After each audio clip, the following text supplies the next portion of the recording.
Welcome to The Real and the Woo. I'm your host, Laurie Stern.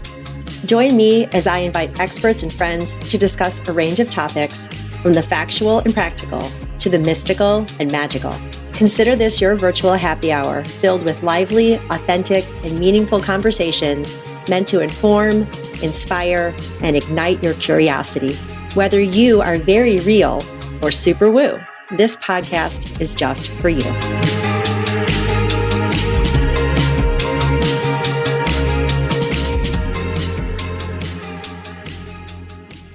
Welcome to The Real and the Woo. I'm your host, Laurie Stern. And with me today is the beautiful and amazing goddess, warrior, priestess, Lindsay Marten Ellis.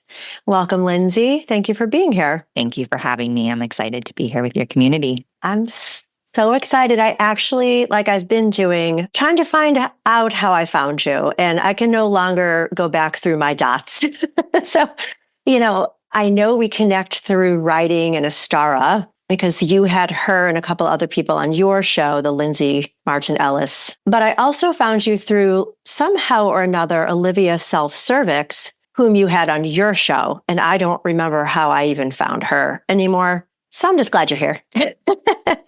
And since you are, I'd love you to tell my listeners just about who you are, anything you'd like to share before we get into the kibbles and bits of the show. Would you like the Reader's Digest version, like the sentence or two? Love whatever you're guided to offer, which is how this always rolls here on The Real and the Woo. We don't rehearse and we just kind of go with the flow. Yeah, it's cool because my identity is shifting so much because I have it's my first time being initiated into the portal of new motherhood. And so I'm kind of, foundationally, I've kind of starting back over in a new way, but it's like at this new layer of consciousness. So it's fun kind of putting myself out there again. I think this is my first podcast. I had my first summit recording. I've obviously gotten back on the saddle with my podcast, but I think this is my first time recording a podcast episode on somebody else's show since having my son. So thank you. I'm very honored that. Yeah. So I'm a former environmental engineer and had a lot of debilitating health issues and hormone imbalance that kind of kickstarted me into this journey of curiosity and advocacy and sovereignty in my body and healed myself completely from the inside out. I was on all these different medications. I was told at the time I wouldn't be able to conceive a child. And obviously here I am with an almost 1-year-old.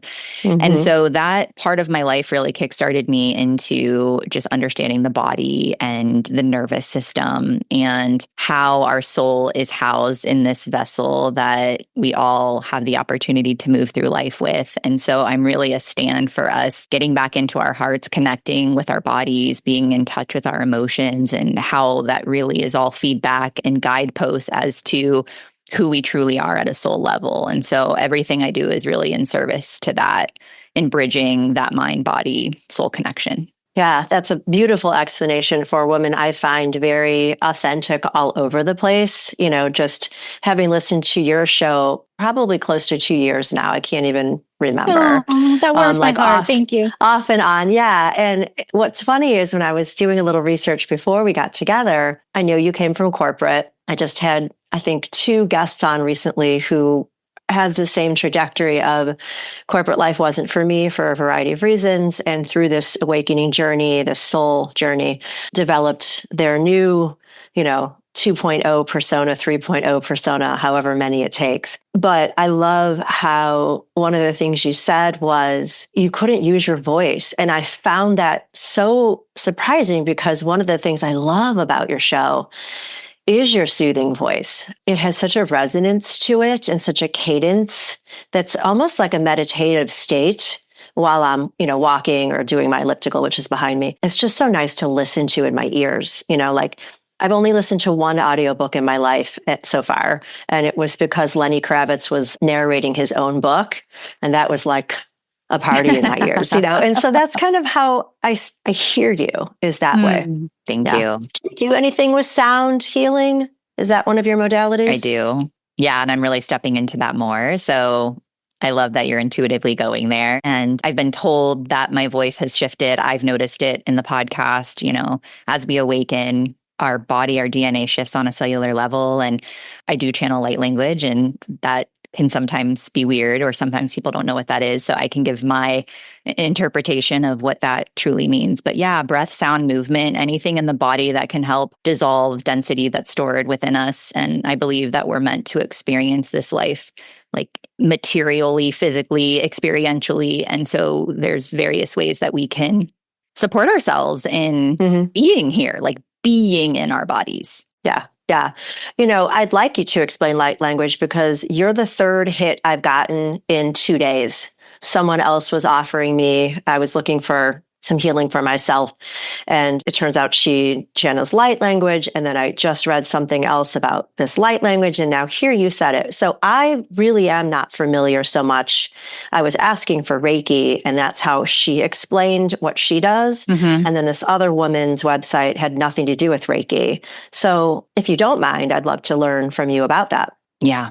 I consider light language of the soul. And I just also love that, right? This is something that's a stretch for me. It's something that I've talked about on my podcast here and there. And I've gently, I've somewhat shared it more publicly, but it is something that's very personal to me. So yeah, the way that I describe it is it's something that wasn't something that I sought after.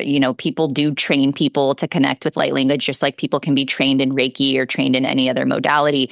But this was something that actually just started to come online on a new moon several years ago. Wow. And I didn't really know what was happening. So I started having things happening with my body, just different movements and different things. And what I believe is once I started to really connect with my body in deeper ways, I began to attune to just different experiences and opportunities that can help myself heal and help other people, right? Because everything is vibration, just like, right? So we can support humanity through storytelling, through sharing a podcast, through our aura, through sound, through movement, through poetry, through sound bowls, right? Through playing an instrument, through being an actress or an artist. And there's so many different ways to self-express and create. And so, like I said, I feel that light language is really just what happens is I connect with myself, I get out of my own way, and I just allow the divine to move through me, and my body will move. So I do a lot of dancing, a lot of embodiment,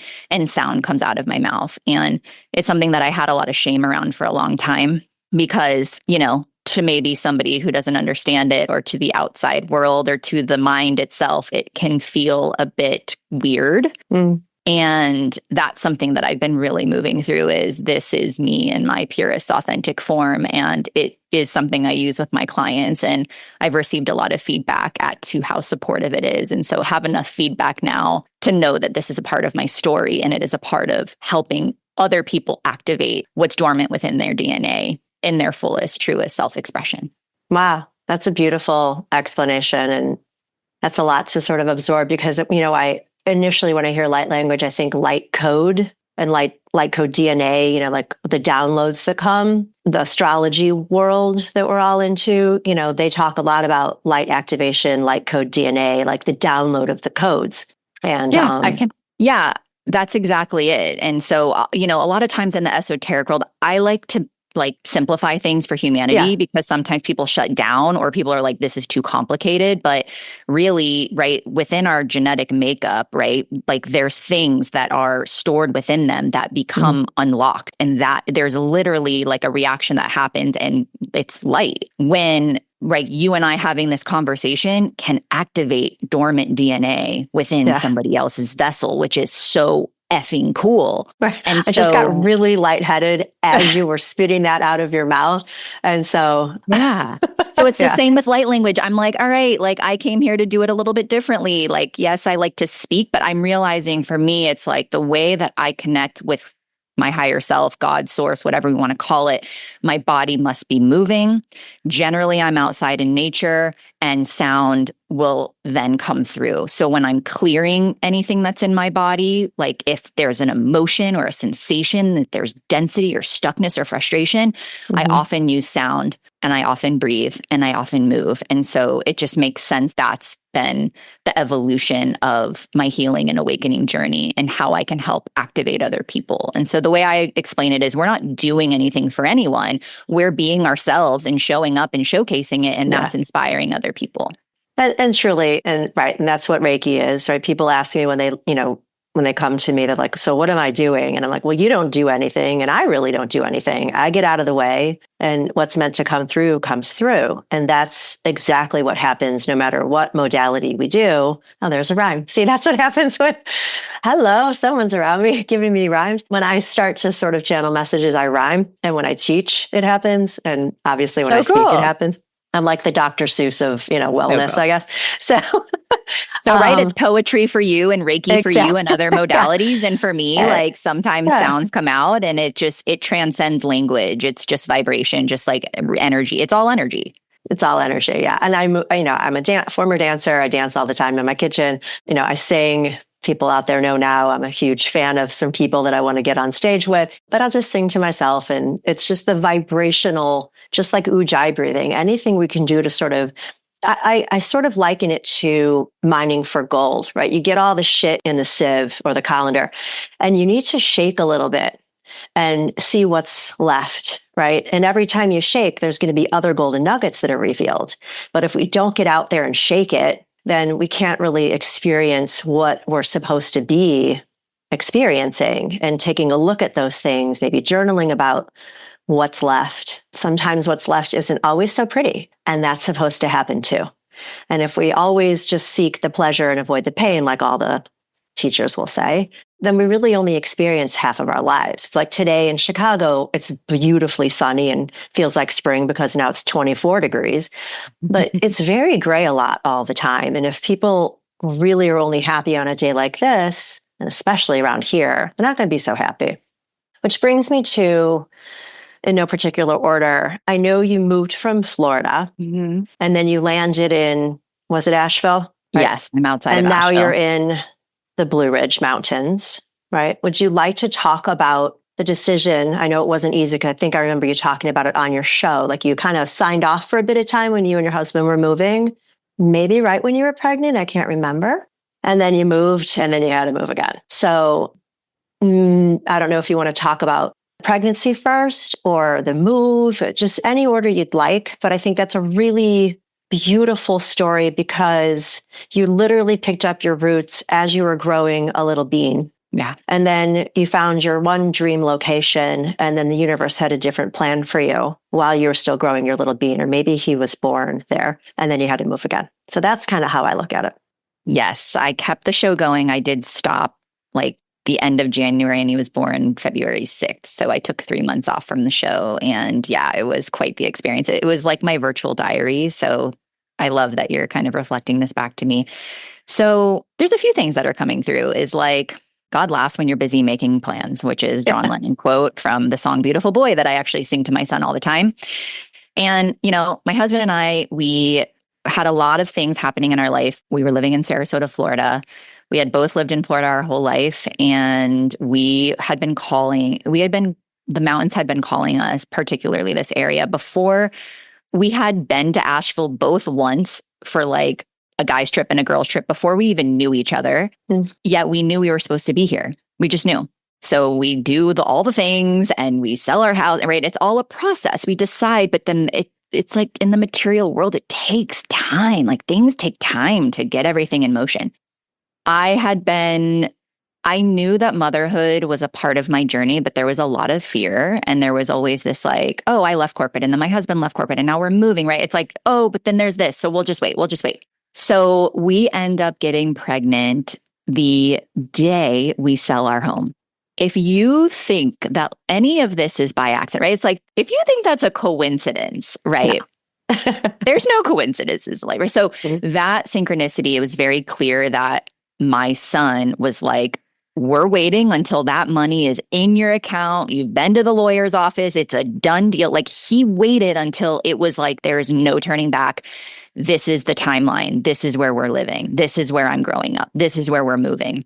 And so it was what I think I really want to get at is it was the most challenging. This has been the most challenging year of my life of something that I've consciously chosen. I've had challenging years where I've lost loved ones or, there's been traumatic or catastrophic things that have happened, but I'm living my dream life. I asked for this, and it also has been extremely hard. So to go back to what you were saying about the weather, I'm just very curious when people say like, oh, it's shitty weather outside, or, oh, it's such an ugly day. It's right. And it's like, okay, well, if we didn't have rain, if we didn't have this, right, like all of the plants would burn, right? Like, and so I really want people to ground into that, the full spectrum, like you said, the full spectrum of the human experience, which is we've got to feel it all. And it's all here for our evolution. And my son has been an amazing catalyzer in my life. And moving, I've lived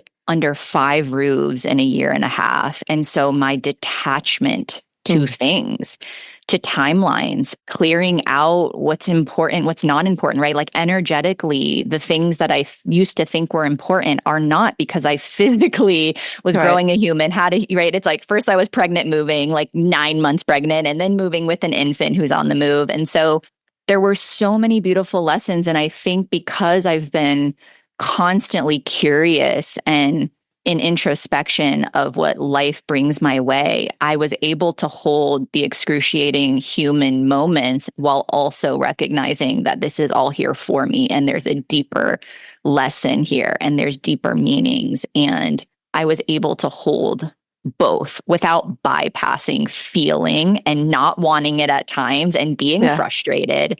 And so I think I'll hand it back over to you. But those were some of the lessons I gleaned from that challenging moment in time. Yeah, no, I mean, we'll go back and forth here because there's still some more there. But what I saw so clearly was the way you were describing it. It was almost like this image came to me of, when we have our baby, regardless of, the manifesting of your dream life, i.e.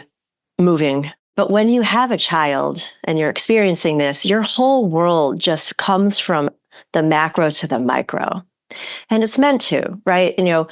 Breastfeeding or however you feed your child. I've seen the photos that you've shared, walking in nature with him and just seeing nature through his eyes, and every smell and every crack of a twig and a feel of a leaf. And just like, it just becomes so minute because they're tiny and you're incubating this being. And then as he gets older, and then you sign him up for classes and you move into a neighborhood, then it sort of like fans back out. Right. So it's beautiful that, the circumstance was clearly you chose to move. Right. And then that bad storm happened where people really lost their homes and you guys were safe. But I remember you posting about, there was rivers of water near you and you had to evacuate or whatever, eventually maybe.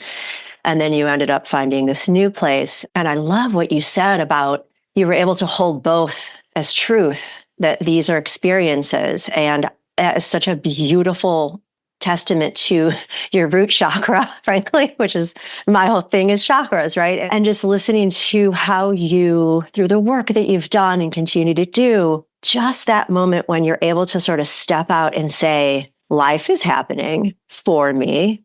This side of the world is really scary right now, but look how beautiful this side is. And they're both true. And let's keep going. Right. And so I don't know if there's anything more you want to share about where you've ended up just because you're in the mountains and it seems so beautiful. And I'm so happy for you. Thank you. Yeah.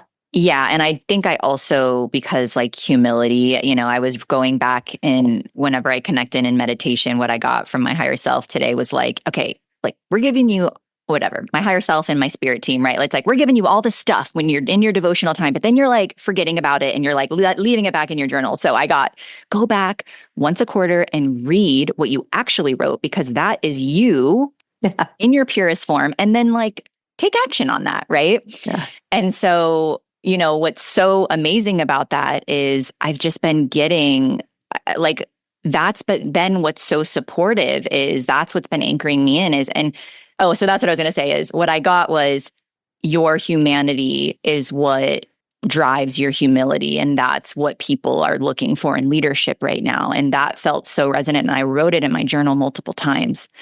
And I want to share that there were many times, and I'm thinking about it with the LA fires going on right now. Like there are many times that I was not in my body. And there were many times where I was in survival mode. And I mean, it was like a war here, it was indescribable. And it was scary and it was lonely and we were displaced. And then my husband went back to work and I was in this place. We didn't have cell service or internet. And I was just me and my thoughts and my son with no one else around. And it was cold here and I couldn't really go outside much. And it was really hard. And so I think it's not to say that every moment of every day, right, I was like in my body and I was able to hold both, but I know how to come back. And I think that's something where that's the practice. That's what's important is like, yeah, you're gonna get like the rug pulled out from underneath you. Right. You're gonna leave your body at times. Like it's by design when you're in a survival mode situation, which is why I practice every day what I do, which is why I practice being in my body, which is it's like we all know those habits that become part of our subconscious and unconscious way of being, right? It's like, this is where we go to avoid. This is where we go to hide. We eat our feelings. We go to the alcohol. We scroll. We binge Netflix, right? Not to judge, but we all know those places we go when we don't want to feel. And so what I've been doing over the years is every day creating something in my consciousness where my body knows how to get back there without me having to like work so hard anymore because I've constantly shown up. Yeah. And I think what I'll say about where I am now is I'm literally living my dream in my dream home to the point where I met this man on a plane. I was flying by myself in August. Do you mind if I share this story? No. I was smiling because I can't remember if I've heard this before. Certainly my listeners haven't. I don't know. Yeah, I'd love to hear it. You might have heard it on the show a little bit, but as you're asking where I ended up, right, how challenging and excruciating it was. In August, before the storm, I met someone on a plane. He was helping me because I was flying solo with my son, and I've learned to ask for help. And this 20-something-year-old was like getting stuff out of the diaper bag for me. So sweet. And we just started talking, and he asked, we were just getting to know each other. And somehow we started talking about my dream home. And he's like, sounds like the home my mom just bought. Oh. And I told him I had a podcast. We got each other's number. I sent him my show and he's like, my mom might rent her place out. I'll let you know if she does. And then, and she's also a coach. So her husband is a builder. My husband's a carpenter. I'm a coach. She's a coach. So it was just this beautiful connection. And I asked I was like, let your mom know if she's new to the area and wants to connect. And then I heard nothing. About 4 months later, well after the storm, I get a text from him like, my mom's ready to rent her house. And he shows me the ad and I am like, oh my goodness, this is insane. And it's everything that I've ever conjured up in my mind, shared on the podcast, told my husband, we visioned and dreamed together.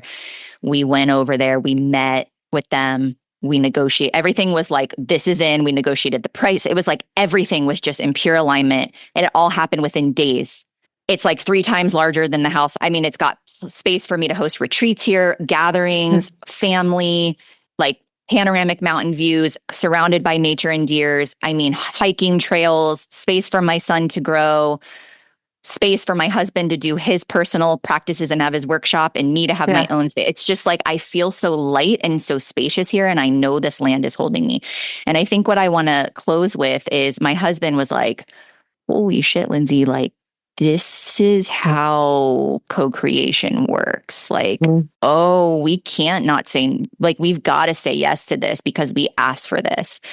And so every time I tune in meditation, it's like, we're going to keep giving you the people, the opportunities, like, it's like trust, like it's not going to be easy. So I think what I really want to drive home is if we think that this is evolution is easy, like we're here to grow. We're here to evolve. We're here to experience the full spectrum of what it means to be a human. And with that, it comes challenge and it comes being tested and it comes having little tiny deaths and trusting over and over again and fumbling and being messy and getting it wrong and making mistakes, which are all in service to our highest timeline. So I am pinching myself every day.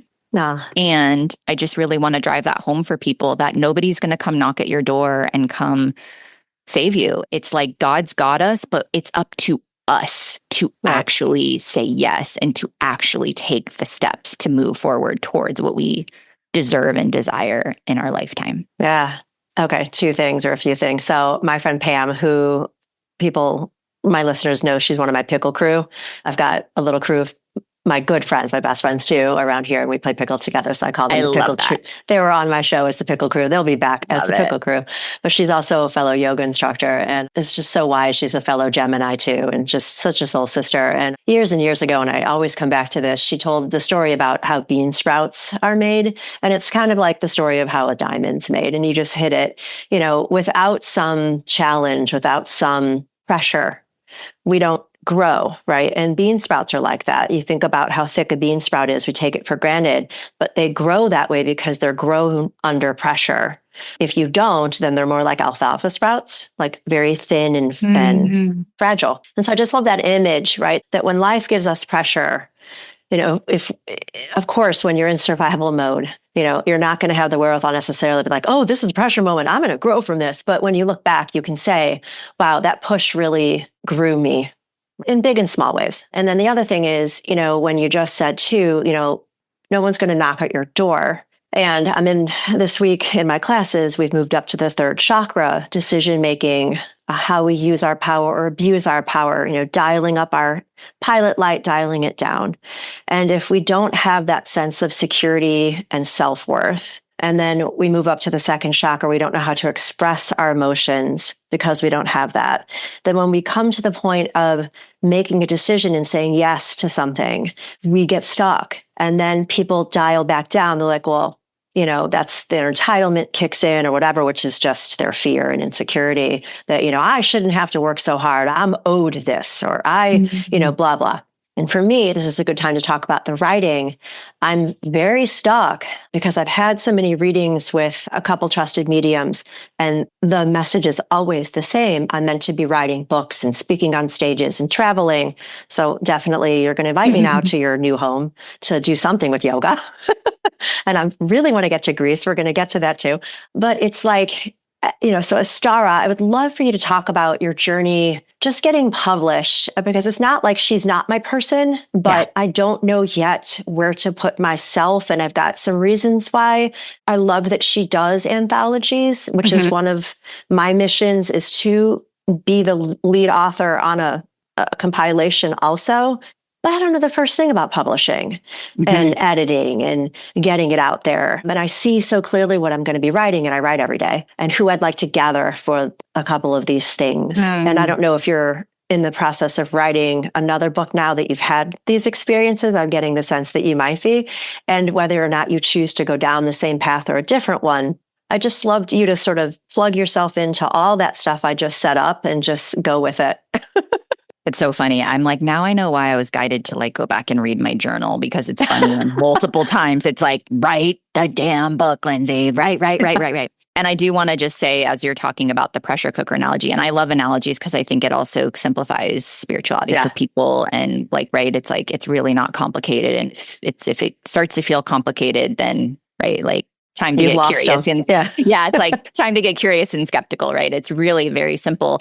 But one of the things that I always feel into is there's, pain. Pain is necessary, but suffering is a choice. And I believe that suffering is what happens when we're in that hamster wheel and we're out of alignment and we haven't woken up yet. And but the pain is part of it. And I think we're in a society that tends to value comfort. And it's I don't want to do the hard thing. And sometimes we're not going to feel good every day. Right. And it's and that's part of the process. So I just wanted to share that piece, that pain is a part of being a human, but the suffering is, that to me is optional.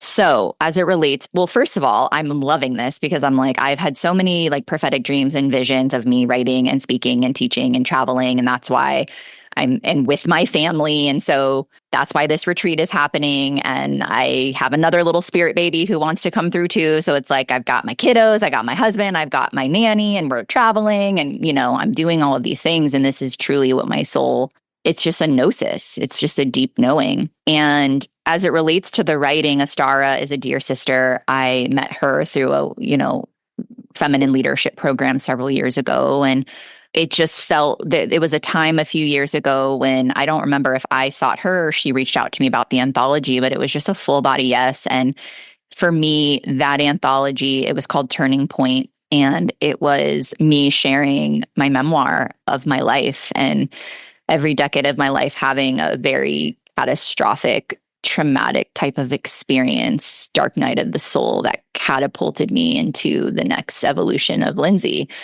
And so it was deeply healing. It was a deeply healing time. And I was doing that with other women and in a container that was held by Astara. And so for me, it was just about putting my voice out there. It was about sharing things that I had never shared with anyone, knowing that my family would read it, knowing that my partner would see it, knowing that people could judge those parts of me that were so intimate. And it was practice. And having a container with a deadline was helpful, with other women going through something similar in their own way and being held in community. It was the perfect way for me to just start. And so now with my next book, I know what it's going to be. Actually, I got all the downloads from my book happened in the middle of the storm. Yeah. It was like, Mama Gaia it was just pouring in, and I have it in here and I have it tabbed as like, this is what you stand for. This is what you teach. This is what you get to help humanity with, and just start, just right.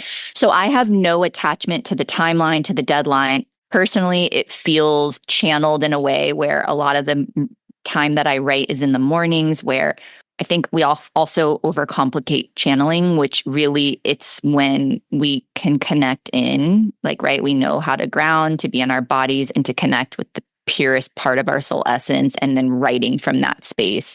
So now what I'm doing is every week I'm giving myself an hour and I'm just writing, and I'm letting myself be in the play of it and the expression and the joy. And I know that I will get the guidance of how this gets to unfold in due time, but it doesn't feel like it's quite right yet because I'm in such a state of transition. Yeah. I have journals, and it's funny, not funny. It's no accident. I've been meaning to make time to go back through. And I did this about, I would say, let's say 18 months ago. And I was shocked. The name of my business is Custom Design Wellness, and the logo came to me in a download. And even that name, I had completely forgotten. I had written it down well before I even met the woman who helped me build my website and coached me through that. So it was such a beautiful reminder that, we do get these hits, and sounds like you and I connect on the getting the information out in writing, which is beautiful, because then we can go back and see our own evolution and say, this isn't just a bunch of hooey stuff. This really is gifts coming from spirit, and we're meant to hear it. And there I go. I'm going to get out my pom-poms next. And so the issue I'm having, and I'll probably get on the phone with Sarah and just like have her talk to me, but I have so many Word documents now. It's almost like I have to print them out. I have this vision of me sitting in the middle of this room. My dog left. And finally sort of seeing how they match, because there's probably 2 or 3 different books in there. Yeah. In themes, but they're all over the place in terms of, but I've gotten it out and I'm continuing that. So that's good. Beautiful. And okay. So first I want to go back for just a second, because your son, you had a woman on your podcast before he was born. And I vividly remember her sort of telling you that he chose to come in for you because he's coming in intuitive, and he's going to also challenge you. And she sort of laid out a little bit of specifics, and I don't recall all the specifics. That's not my job. That would be yours. But I'm just curious, now that he's almost a year, and happy birthday, do you remember what she said? Did you write it down? Have you been sort of waiting for those moments, or have you noticed they've come and you're like, oh, she said that, I've been waiting to ask you this for a long time. Because I was so excited that you got that information. And first of all, the miracle that he was in your belly at the time, I know, was a journey. So I'd just like you to share, if you want to, just that. Yeah. And I also, just to go back to the book thing too, it's like you're showing me what's possible, of like, oh, that's probably going to be me here in a couple of months, with like, whoa, there's like 5 books here. Where do I even start? But I will say that Astara that's one of her gift, is like pulling that out, and like even book names, right? That's what's beautiful when we're all so connected, is it's like we're in our dharma, right? It's like, this is why we call in other people to support us in actualizing that. I think you're talking about my session with Brenda Pell, who has turned into a dear friend. She's an Akashic Records channel, and she was channeling the Akashic Records on the show. And it was like, we just decided to do it. And there's not a lot of people that I trust. Like, I don't seek a lot of outside mentorship anymore. And she's one of the very few that I deeply resonate with and deeply feel it feels in my body that it's truth. Like, right. Cause a lot of it is, most of it's affirmation of what I've already, dreamt up or visioned. And I think that's what you're referring to, is that I've received this. I have another spiritual mentor as well, who's a clairvoyant. And then through my own connection, it's like, my son is a very highly connected being. And so I don't know if the words were challenge per se, but catalyzing already, right? Like, for some reason, I want to cuss a lot on your show. So hopefully that's okay. No, it's an explicit show. I actually didn't write down the word challenge, to be fair to myself and to you. Okay. I wrote down teacher, like he's meant to come to teach you things. Yeah. And we were talking about challenges and it just kind of stuck. Got it. I don't think she said that either. I think she just sort of echoed that this person's coming into your life, this baby, who's coming in aware and awake, because that's what children are doing now. Yeah. And you're dealing with your own journey and how you do this together is what I was excited about. Yeah. Yes, definitely a teacher. The amount of people that stop me in public that say, wow, he's so aware. Wow, he's so awake. I had an 80-year-old woman stop me in Whole Foods the other day and said, he is so intelligent. He is so aware. He is just unpacking every single thing that's happening in this store. And I get it every time we leave. And I can feel it's like he's in this body, right? And he's like a baby, and there's things he can't do and can't say, but at a soul level, I can feel how mature he is and how intelligent he is. And I am, even before that session on the show, that live channeling session, I have always felt we're meant to be custodians of these little being souls, but ultimately they're here to teach us in so many ways. That's evolution. And so I'm doing my best in this portal of motherhood to be his guide and be his protector, but also get out of, it's like getting out of the way as well and letting him teach me and letting him fall and letting him, right? It's like such a delicate dance of being a mother.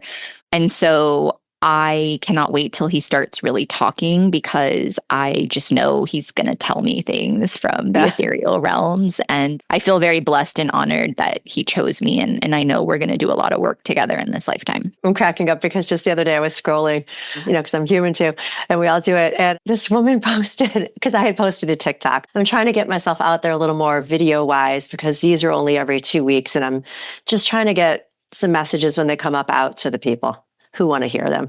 And so it was probably something after that I had done. And this woman, she had this little baby in a snowsuit. He was just blah, blah, blah, blah, blah, blah, blah. And she's like, someone please interpret what my child's trying to teach me. And he was just babbling, and it was just like you describe your son, like there's this human in there, this older soul trying to get out, and they just don't have the mechanisms yet.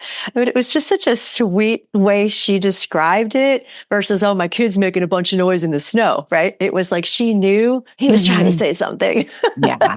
So when this comes out, this won't be a secret, but I want to share with you, it's going to make me cry, but our daughter's getting married next weekend. And when she sent around boxes for her bridesmaids, and she sent me one to ask me officially to be the mother of the bride. It was very cute. And in the box, she hand wrote her answers, because it's this book, and it's basically this little tiny book, why I love my mom, and page after page after page. And I'm putting a little bit of this in the speech I'm making for her, which is why I'm saying when it comes out, it won't be a shocker. It was such an affirmation of a moment where, as moms, and you'll see with your son, we raise them to be well-behaved and good humans, right? But we don't always get the feedback in our own home, because we also want to make our home their safe place where they can throw their shoes around and not have their roommate, and maybe they're not going to behave well, they're going to forget their homework and blah, blah, blah. But they go to somebody else's house and you get that call from a parent, like, your son or your daughter, they offered to clean my dishwasher. They're so kind to my dog. It's just like those moments that reflect back to you. And this was one of those moments for me because the way she described the love she has for me was all about what I teach and have taught her. And just my silly side, the way I dance in the kitchen and everything else. And, I'll get up my pom-poms like I just said that I would and, just threaten to. But I hope that happens, in the moments where we're able to receive them. And just like I said, it's going to happen. It already does for you, just the way he looks at you and people describe him to you at the supermarket. But it's such a beautiful opportunity to have our kids sometimes fill out a book like that. And, maybe out there, you guys go get yourself a book like that. And next birthday or next whatever, just give your kid a chance to really just sit down and echo to you what you mean to them. Because it's every day is Mother's Day. It should be. Every day is Father's Day. It should be. So I just wanted to say that. So thank you.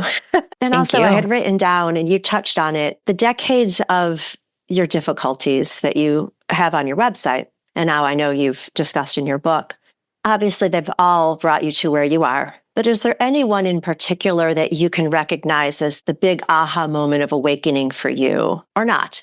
Well, I would say when my best friend died when I was in my early 20s was a big pivotal moment, but I didn't really have like a name for it. And it was more for healing and grieving. And I would say my second one was actually when her mom died, which was several years ago now. My friend dying, it was probably around 20 years ago, but this was maybe around 5. And that was kind of the second part of my spiritual awakening when things really started to happen in my body and there were activations and it felt very lonely and isolating. But I also was like, oh, wow, I've been asking for this. Like I've been asking to be more connected. And again, it's right. It's like holding the both and just how it can feel scary and isolating. So that was more of me coming into my own. So I would say it was kind of a 2-part. And I think it's interesting that they're both connected to that mother-daughter connection. But yeah, when I was in my early 20s and my friend passed away, I was in one car, she was in another. So it was like very traumatic in that way. And I just did a reel about this actually. I just saw that. Yeah. Yeah. So it's like people not, and it was like me learning to grieve and me questioning everything really is kind of what catalyzed me into the curiosity that I have now and the like healthy dose of skepticism and just like being like attuning to what does it feel like in my body? Like what does truth feel like in my vessel versus the outside world telling me what to think and believe. And I truly believe that is what catapulted me into now having what some would call spiritual gifts, right? Like we all have that access. We all have access to intuition. We all have access to our higher self. We all have access to understanding our dharma and our purpose. But it comes with, again, showing up and feeling everything and just being in the practice of life. So I would say that it was kind of like the first piece was to really like heal on a deep level. And the second one was to really awaken and being in this space of now thriving. So now I feel like I'm thriving even when anything gets thrown my way. I can happily say I'm thriving no matter what whatever happens in my life. I still feel grateful. I still feel connected. I still feel so alive in my body. And I know much of humanity doesn't feel that way. And so, again, that is what I'm a stand for is like, we all have access to this. I'm not special. You're not special. We're all unique and individuated. But if we choose it, we all have that accessibility. And now it's time for Joy on the Fives.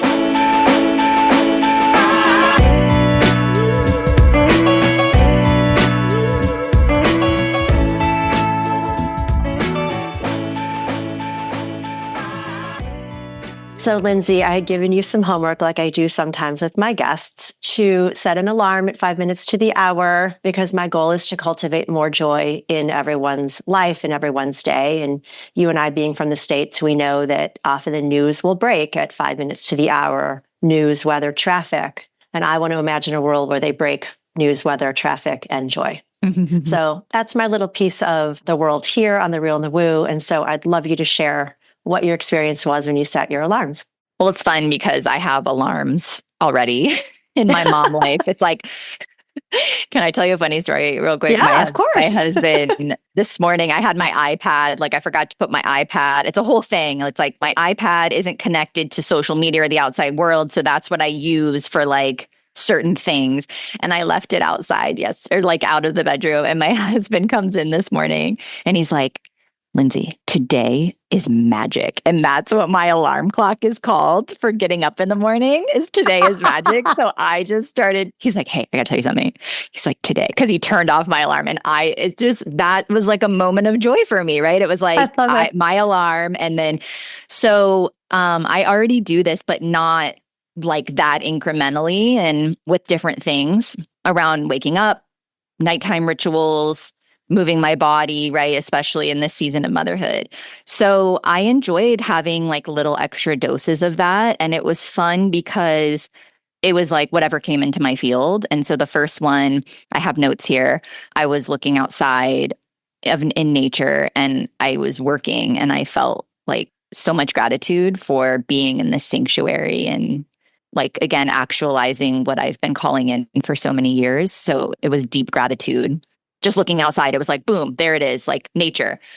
And then the next one, I was outside actually walking my son around and he was fussing. I was trying to get through a workout. He wasn't having it. And so I changed course. And what came through was what's bringing me joy in this moment is my adaptability. Like I'm really effing proud of myself for adapting and not like being frustrated and trying to get through this thing. And Yeah. I was like, okay, my commitment, right? Like I'm proud. That's bringing me joy that I'm doing it and I'm adapting and I'm having a plan and I'm being resilient. And then the one after that, my nanny had just got here and I was feeling just grateful for calling in her as a support team.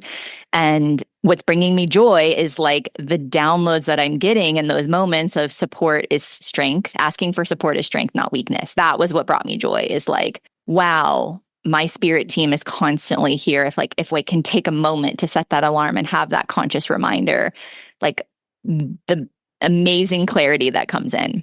And then the one after that, I had a deeply nourishing call with someone who's a client and colleague and business partner. Like we're kind of overlapping in multiple ways through my Oliveda direct sales business that I'm a part of. And it was just, she was reflecting back to me just before that alarm went off, just kind of what your daughter did to you, just why she decided to partner with me in this way and how she's seen my evolution. And it brought me joy to know that me being myself is activating other people to do that as well. So a lot of it, like really, it was almost very synchronous. It was like almost like gratitude was popping up in conjunction with the joy. It just was like a moment to pause and say, like, what is happening in my awareness and what can I be thankful for?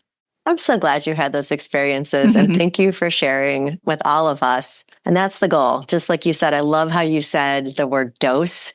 If we could just take a little, extra dose when we can, it doesn't have to be when you set an alarm, but when you catch yourself in those moments, just like you said as a parent, oh my God, I remember, it still happens. Like we have these plans and admittedly, like I am selfish. If I've, more than I recognized until I had kids, right?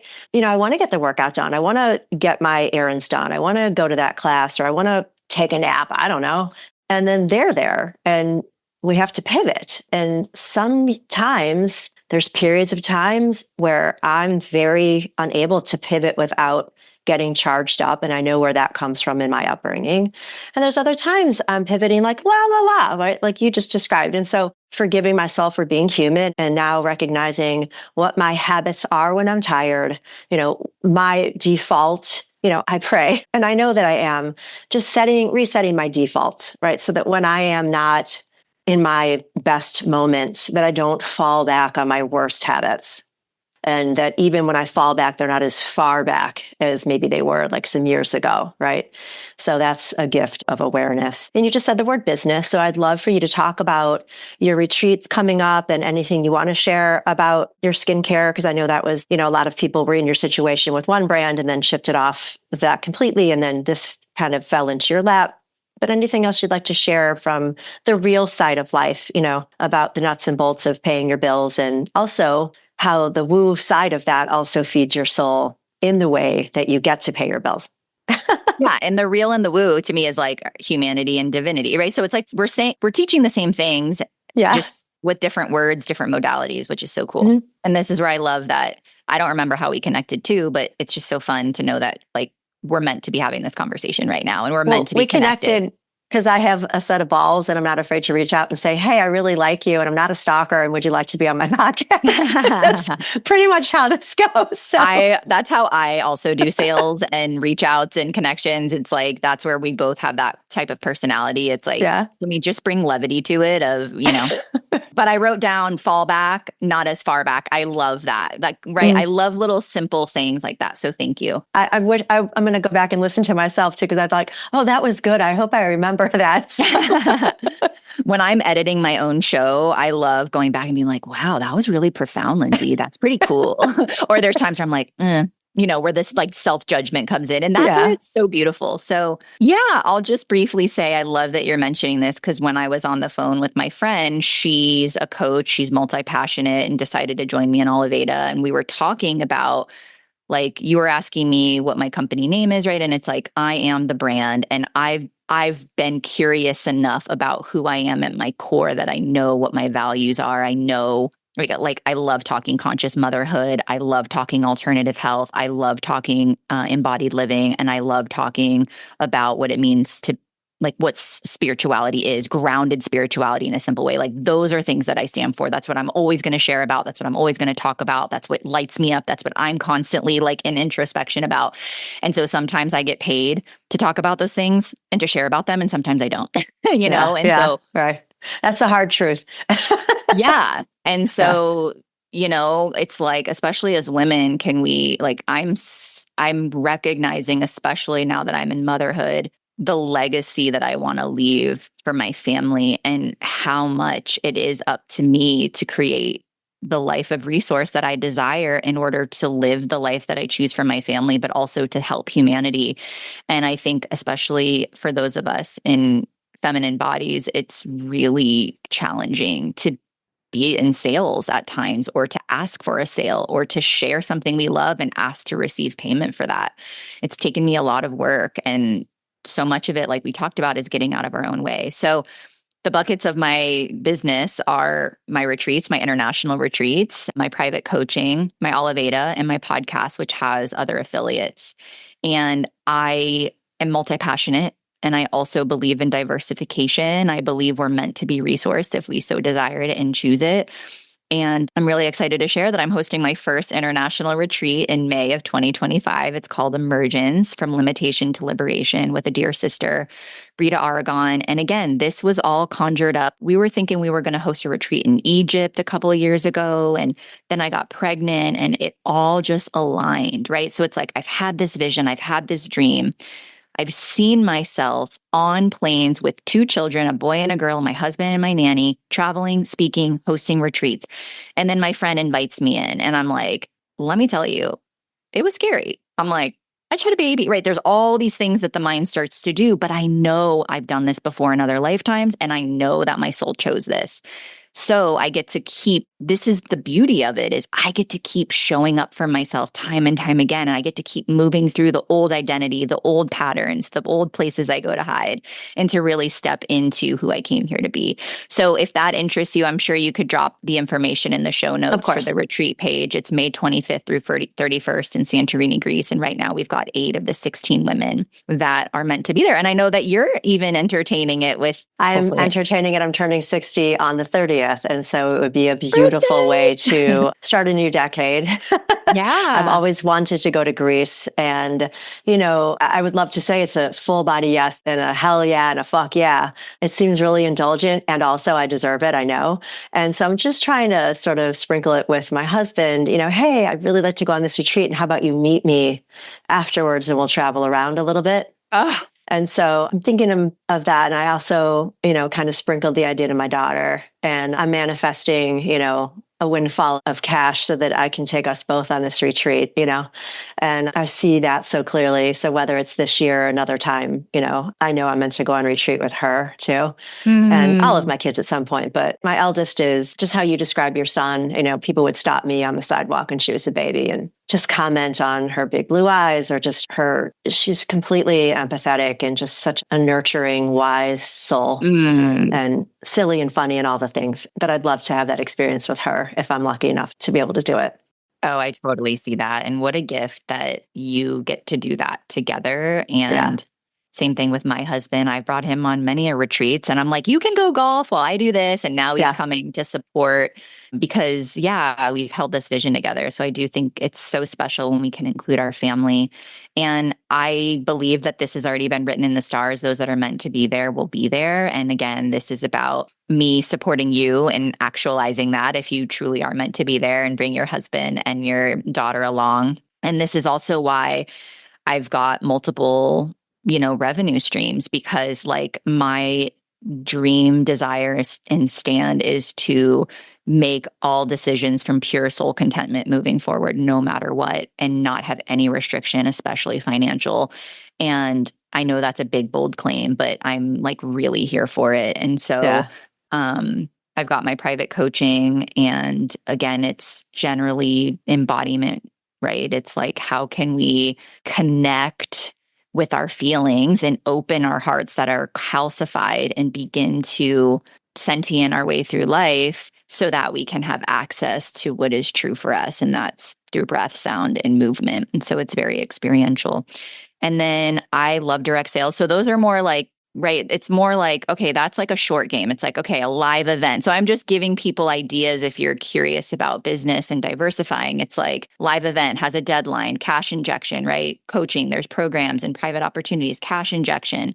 I love Oliveda and I love my podcast with affiliates too and sponsors because it's a long game. It's like a slow drip, and that's residual, and that builds with time. And I love having both. I love having two options for both because I've seen the benefits of residual income.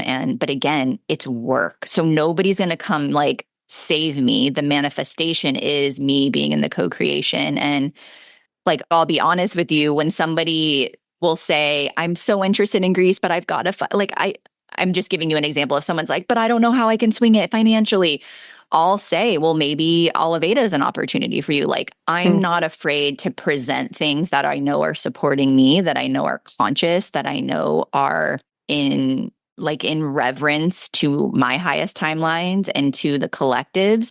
And so all I do is I just say, hey, here you go. You can take it or leave it. And I'm unattached to the answer. And that has been a really challenging thing to move through, because in the beginning it was like, oh my gosh, I'm making this so much about me. And what I found is it's such a disservice, because I don't know what people's dreams are. I don't know what their hesitations are. I don't know what their soul signed up for. I don't know what this is supposed to look like. All I can do is be in my heart and be myself and use my voice, even when it shakes. So thank you for asking. Well, good. I think that's a really good place to leave it. I will definitely put all of the things, how people can find you and work with you and hear you and experience you, in my show notes. Thank you. And I'm so grateful that my tenacity and reaching out was well received and you reached back. And I'm sure this will not be the last time that we see each other in this space, I hope. And I hope that I get to see you in Greece. I'm holding that for you. And I'm also grateful that you were patient with me. And I think that's also how we learn to not make it about ourselves. Because I think there was probably many weeks or months that I don't even think I responded because I was in my new mamahood portal. And so that's the power of like trusting that timing is not linear and just letting, right? It's like putting the call out and letting the divine work its magic. So thank you for being bold and courageous in asking. Well, you are very welcome. And it's been a joy and a pleasure to get to know you even more. Thank you. I love that, like I said at the very beginning, you're authentically yourself all over the place. And that's why you are successful at what you do and who you are. And who you are is what you do. So thank you so much to you. And have a wonderful day out there, everybody. And we'll see you next time. Much love.